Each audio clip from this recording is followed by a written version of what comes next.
Rema hari ini, Yakobus 2 ayat 17. Demikian juga halnya dengan iman. Jika iman itu tidak disertai perbuatan, maka iman itu pada hakikatnya adalah mati.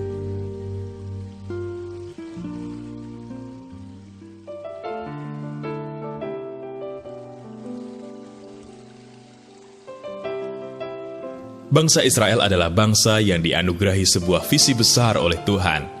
Mereka dijanjikan tanah yang subur dengan susu dan madu yang melimpah, tanah Kanaan. Dengan memegang janji itulah, mereka melangkah keluar dari tanah Mesir dan berjalan 40 tahun di padang gurun.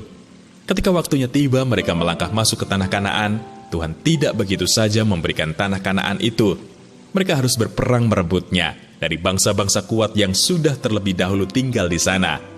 Lalu di bawah pimpinan Yosua, Tuhan menuntun mereka dengan strategi-strategi dan langkah-langkah yang harus mereka lakukan. Bagaimana cara mengalahkan Yeriko, strategi apa yang dipakai untuk mengalahkan Ai, dan seterusnya. Saat Israel taat mengayunkan pedang, mengusahakan visi itu terjadi, dan bertindak dengan sekuat tenaga, mereka mengalami kemenangan demi kemenangan.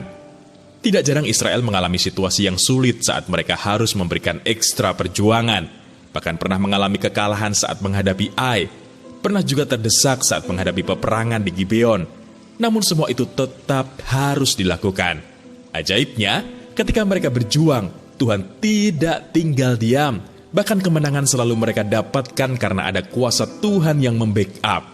Seperti itu jugalah yang Tuhan kehendaki bagi kita semua. Tahun 2020 adalah tahun kemuliaan Tuhan. Kita masih mengingat bagaimana sukacita dan antusiasnya ketika janji itu diberikan. Ada banyak visi Tuhan nyatakan bagi setiap kita. Namun satu hal yang harus kita sadari, iman keyakinan kita bahwa Tuhan pasti menggenapi janjinya tidaklah cukup. Tuhan mau kita bertindak dan berjuang mengerjakan visi itu supaya terjadi. Tuhan ingin tangan kita terlatih, kemampuan kita berkembang, dan mentalitas kita semakin didewasakan. Karena itu, mari kita bertindak. Visi dan rencana yang hebat dari Tuhan akan menjadi sia-sia tanpa perjuangan yang hebat dari kita. Jangan takut dengan tantangan. Percayalah, Tuhan sedang mempersiapkan kita untuk next level dan hendak menyatakan kemuliaannya yang lebih terang lagi atas hidup kita. Haleluya!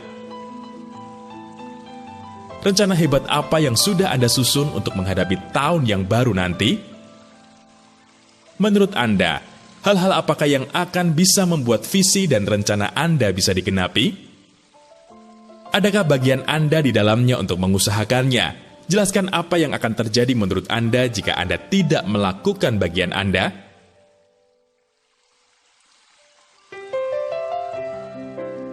Tuhan Yesus, terima kasih atas janji-janji-Mu yang besar dalam hidup kami.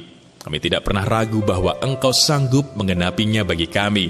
Tetapi kami tahu ya Tuhan, bahwa kami harus berjuang dan bertindak semaksimal mungkin supaya janji-Mu sungguh nyata bagi kami. Berikan kami kekuatan, hikmat dan tuntunan-Mu selalu, supaya kami tidak menyerah dalam memperjuangkan janji-janji itu jadi. Di dalam nama Tuhan Yesus, kami berdoa. Amin.